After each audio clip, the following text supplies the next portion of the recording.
Master Cheng Yen yang lahir di Taiwan bagian tengah pada tahun 1937 saat Perang Dunia II tengah berkecamuk, tumbuh dewasa dengan menyaksikan langsung kekejaman perang tersebut.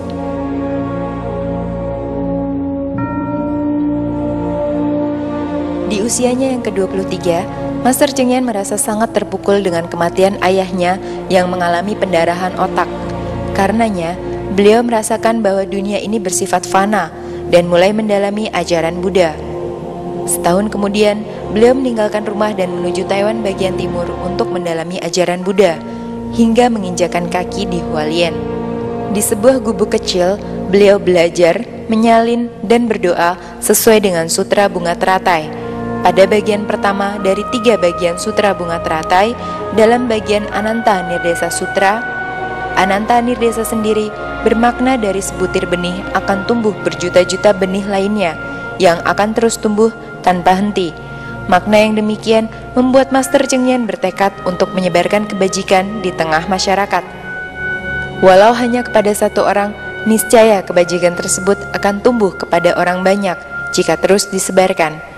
Karenanya, dalam ajaran Buddha dikatakan bahwa Dewi Kuan Im bermata dan bertangan banyak, sehingga dapat memberikan pertolongan bagi umat manusia yang menderita.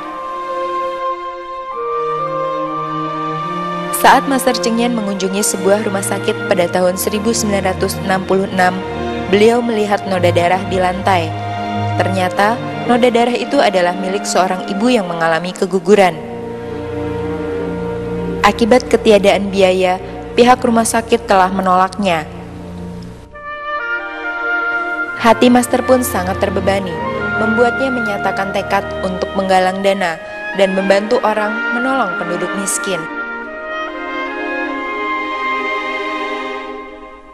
Setiap hari, beliau bersama pengikutnya menjahit sepatu bayi yang uang hasil penjualannya disimpan untuk membantu kaum papa. Di waktu yang sama, Master meminta kepada 30 orang ibu rumah tangga untuk menyisihkan uang belanja demi mendirikan sebuah yayasan sosial. Pada tanggal 14 Mei 1966, berdirilah Perhimpunan Amal Tzu Chi. Bencana demi bencana sepertinya tak mau beranjak dari tanah Indonesia, rumah bagi sekitar 220 juta jiwa. Kerugian harta dan nyawa sudah tak terbilang nilainya.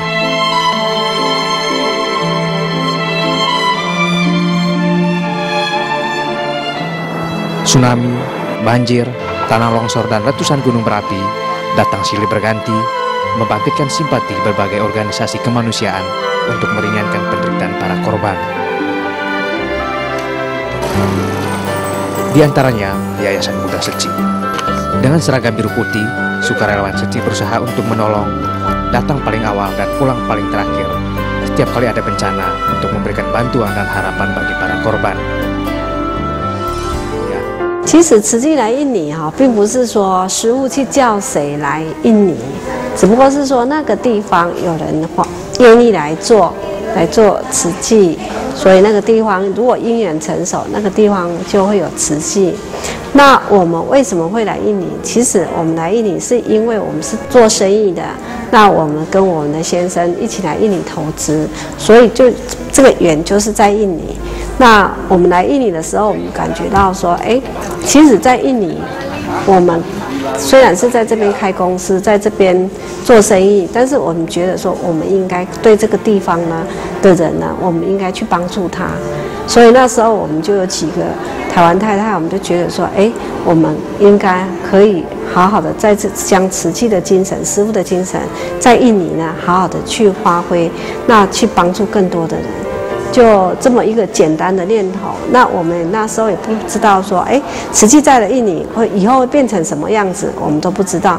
但是我们是觉得说，只要我们去帮助人家，那我们有多少能力，我们就赶快去做。其实就是一个很简单的念头而已，就去这样做。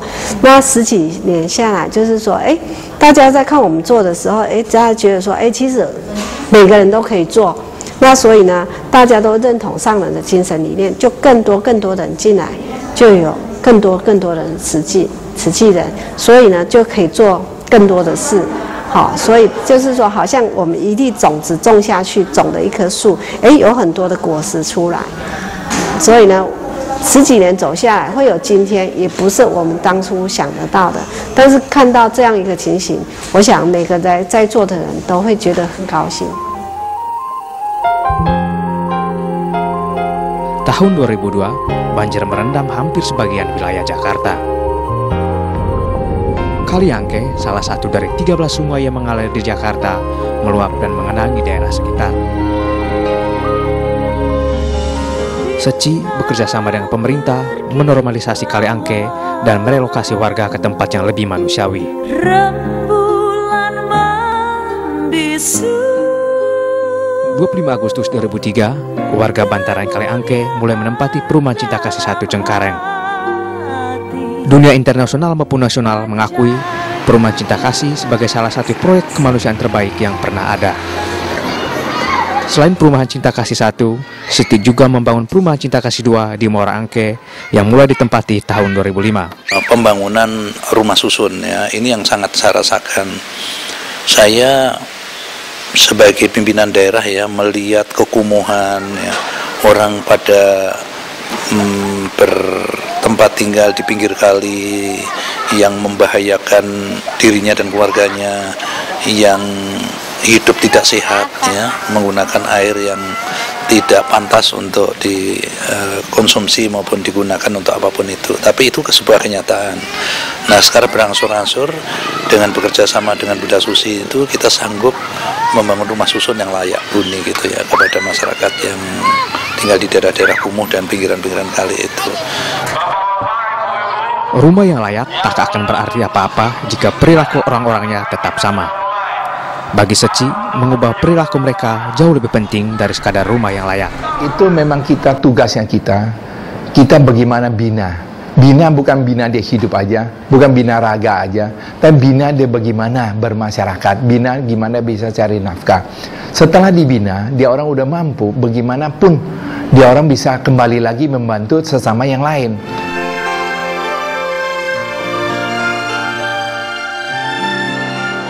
Bertahap, para relawan Seci berusaha mengubah mental mereka agar bisa hidup teratur, disiplin, saling menghargai, dan saling membantu. Pada awalnya, untuk memenuhi berbagai kebutuhan, pondok pesantren ini mengandalkan bantuan dari berbagai pihak. Seci Indonesia sejak Agustus 2003 memberi bantuan 50 ton beras setiap tahun.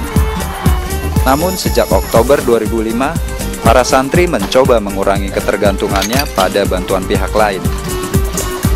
Kegiatan pertama yang dijalankan adalah mengumpulkan dan memilah sampah yang dapat didaur ulang. Tidak lebih dari 3 bulan kemudian, tepatnya akhir Desember 2005, penjualan sampah yang telah dikumpulkan dapat digunakan membeli sebuah mesin pembuat roti beserta peralatannya.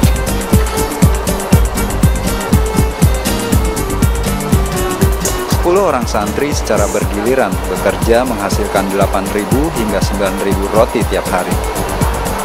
Produksi tersebut saat ini ditujukan untuk memenuhi kebutuhan makanan tambahan bagi para santri.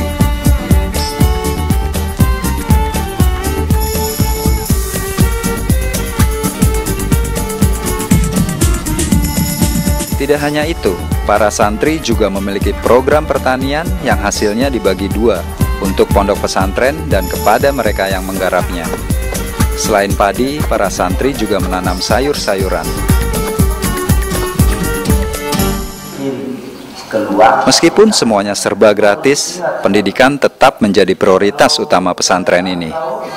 Namun besarnya jumlah santri di sini tidak seimbang dengan fasilitas yang tersedia. Untuk belajar, tiap harinya mereka harus berdesakan dalam ruang kelas yang sempit. Dengan prinsip memberikan bantuan sepenuh hati, 28 Agustus 2004, Seci mencanangkan pembangunan gedung sekolah Pondok Pesantren Nurul Iman. Kurang dari 1 tahun setelahnya, tepatnya 17 Juli 2005, gedung sekolah bantuan Seci diresmikan. Hari ini kita akan menyaksikan sebuah kolaborasi, sebuah kerjasama lintas agama yang begitu indah, terwujud di depan mata kita semua.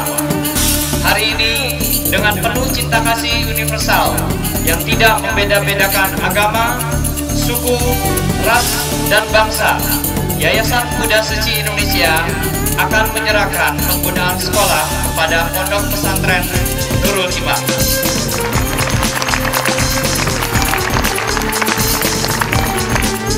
Gedung 2 lantai ini terdiri dari 24 ruang kelas, 2 ruang guru, dan 4 toilet.